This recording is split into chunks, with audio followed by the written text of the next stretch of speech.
काय सांगाल मराठा समाजासाठी काय पुढची रणनीती कशी आखली जाणार आहे आता? सगळे मराठी मुंबईत येणार आहेत यावेळेस आणि लयच मराठी येणार आहेत। पश्चिम महाराष्ट्रातला मी दौरा केला, इतके मराठ्यांची गर्दी आहे की नाराच आता दिलाय, एक घर एक गाडी। आणि मराठ्यांनी बी आता घरी थांबवलं, कारण अस्तित्वाची लढाई आहे, अंतिम लढाई, शेवटची लढाई।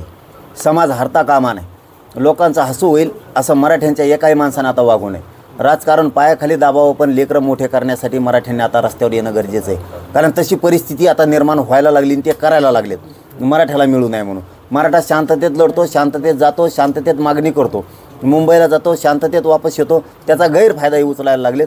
आपल्या अंगावरती विनाकारण लोकाला घालायचं काम सरकार देवेंद्र फडणवीस एकटा करायला लागला आहे। त्याच्यामुळं आपण आता मुंबईला ताकदीनं उभं राहणं गरजेचं आहे। लेकरा बाळाच्या आणि जातीच्या बाजूनं उभं राहणं अत्यंत सगळ्यांसाठी गरजेचं आहे आणि ते राहावंच लागणार आहे। देवेंद्र फडणवीसने कितीही प्रयत्न केले तरी ओबीसी मराठा वाद होत नाही आणि त्याला दंगले लावायचं त्याचं स्वप्न आहे। ओबीसीचा नारा देतो, अमुक कुटाने करतो, तिकडं आता दुसऱ्या राज्यातच नेतो। ओबीसीसाठी तरी काय केलं रे? काय केलं? भांडणं लावण्याच्या पलीकडे काय करता आलं? काहीच नाही केलं कोणासाठीच। म्हणून मराठ्यांना सांगतो, आता मात्र एकजुटीने उभा राहा। मी तुमच्या पोराबाळासाठी, लेकरा बाळासाठी रात्रंदिवस झटतोय, आता उघडं पडू देऊ नका। त्यांनी बहुतेक आता दंगली घडवण्याची तयारी केलेली दिसती, त्याच्यामुळं आपल्याला बेसावध राहता कामा नाही।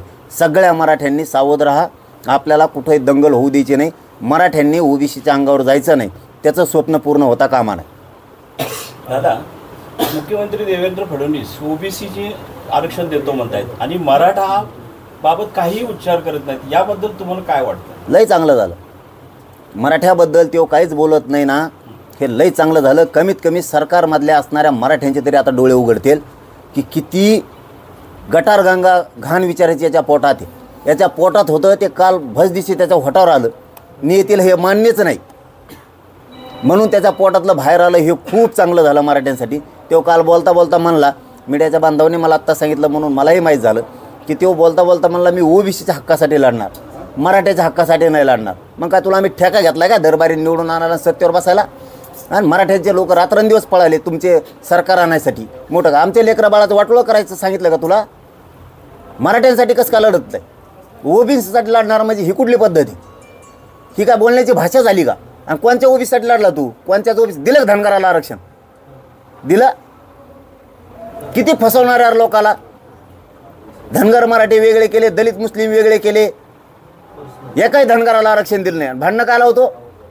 याची पद्धत एकदम माणसात फूट पाडण्याची।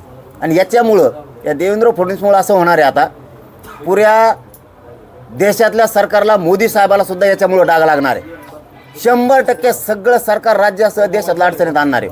कारण आम्ही पण, तू जर असं करायला लागला तर आम्ही पण गप्प बसणार नाहीत मग।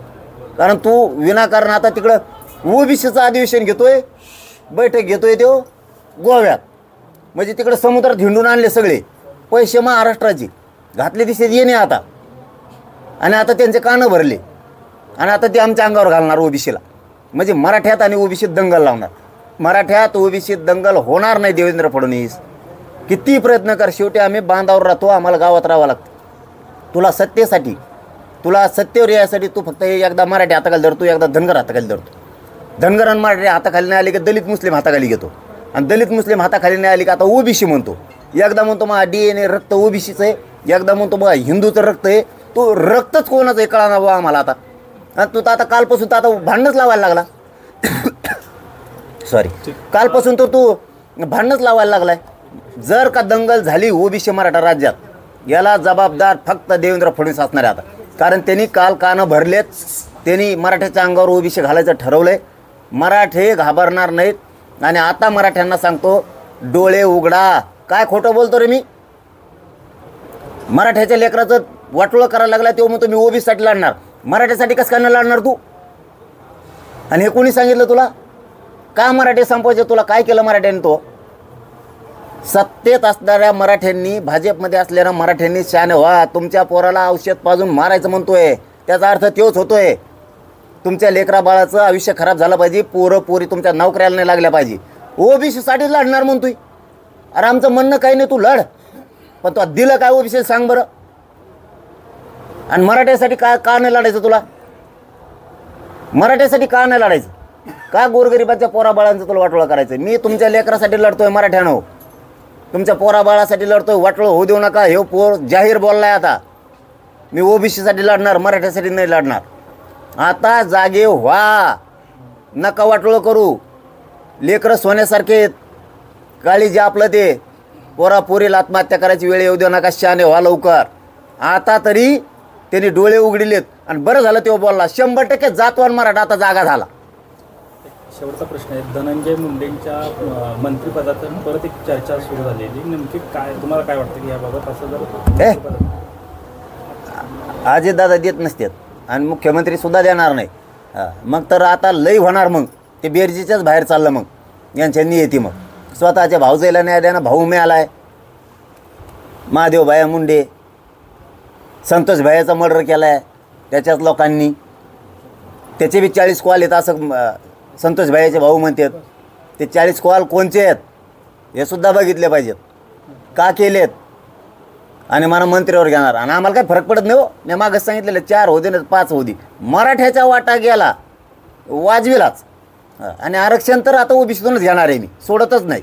काय करायचं कर म्हणा देवेंद्र फडणवीसला, आणि बघूच तू कसं देत नाही ते आरक्षण. दादा, महायुतीचे पश्चिम महाराष्ट्रातील नेत्यांच्याबद्दल आपल्या मराठा आरक्षणाबाबत काय भूमिका दिसते एकंदरीत?